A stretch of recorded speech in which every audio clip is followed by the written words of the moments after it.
Pagpalang araw sa iyo kapatid, samahan mo ako sa isang talakayan patungkol sa Ebanghelyo ng ating Panginoong Hesus in John chapter 17, verse 6 through verse 19.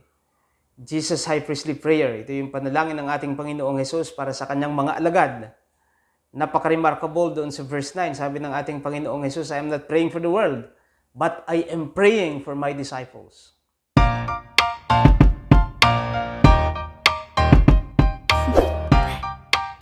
Do you want to know?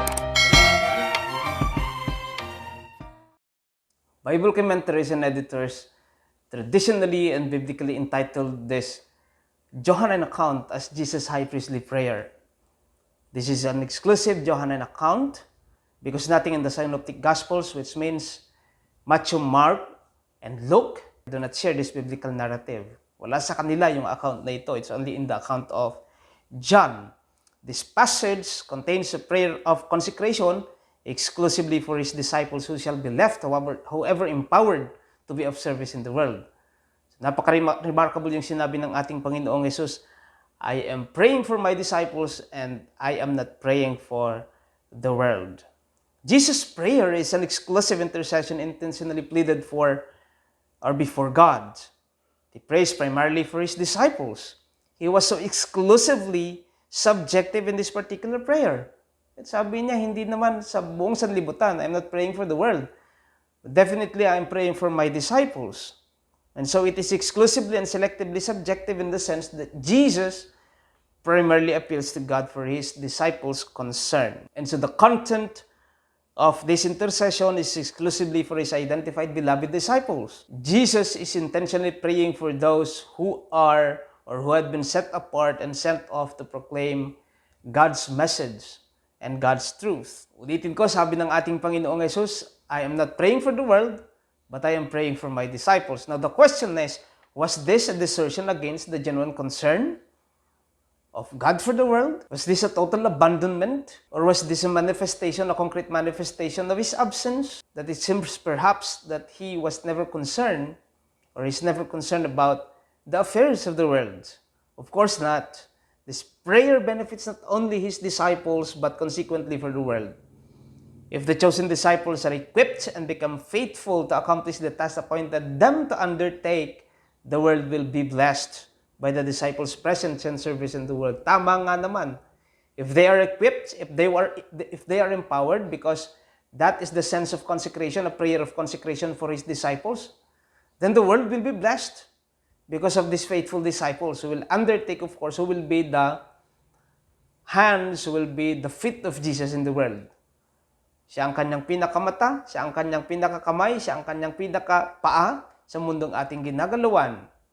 Primarily because they were consecrated to do the service or to do the ministry, not just for the world, not just for the benefit of his disciples, but consequently for the benefit of the whole world.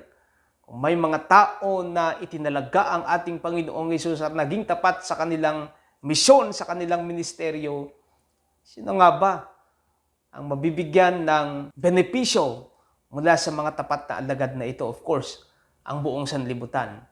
If there are faithful disciples who will undertake or who will do the mission, who will consider the ministry as a priority, then the whole world will be benefited by these faithful disciples.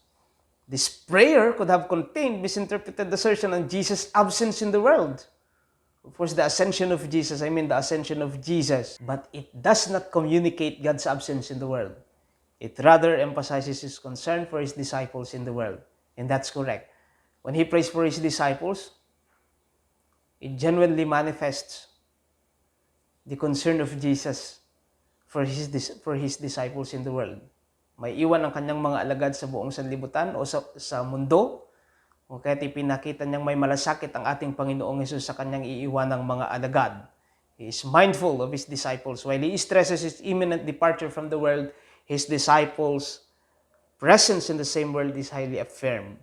Jesus prays, I do not ask you to take them out of the world, but I do ask you to keep them safe from the evil one.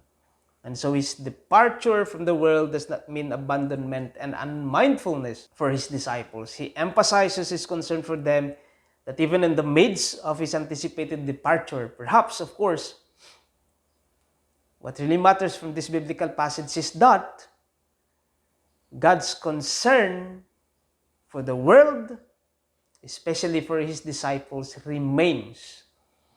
May malasakit ang ating Panginoong Jesus sa kanyang mga iiwanang mga alagad. At ito din naman yung paalala para sa ating lahat. May malasakit ang ating Panginoong Jesus para sa atin. May malasakit ang ating Panginoong Jesus sa sanlibutan, lalong higit sa kanyang mga alagad. The whole Israelite community had experienced tribulations, persecutions, hopelessness, and hostility, but God did not abandon them, right? Hindi naman niya iniwan. Hindi iniwan ng ating Panginoong Jesus. Hindi iniwan ng ating Panginoon ang kanyang mga piniling bayan o ang kanyang piniling bayan. The leaders and the prophets of old did face and encounter challenges because of their faithfulness to the truth of God. In the same way, the early disciples of Christ had gone through persecution and rejection. But God empowered and sustained them. Hindi niya iniwan because they were empowered by the grace of God, by the mercy of God. We are in the world but not of the world. We will possibly experience persecution in the world, but we joyfully trust in God's abiding concern for His beloved followers in the world. The prayer of consecration did really speak the concern of God for His disciples, for His apostles, for His chosen ones in the world, that consequently do the mission entrusted to them by God. So in behalf of God and in behalf of Jesus, here comes the apostles, the disciples of Jesus, who are consecrated to be of service and to be of mission in the world.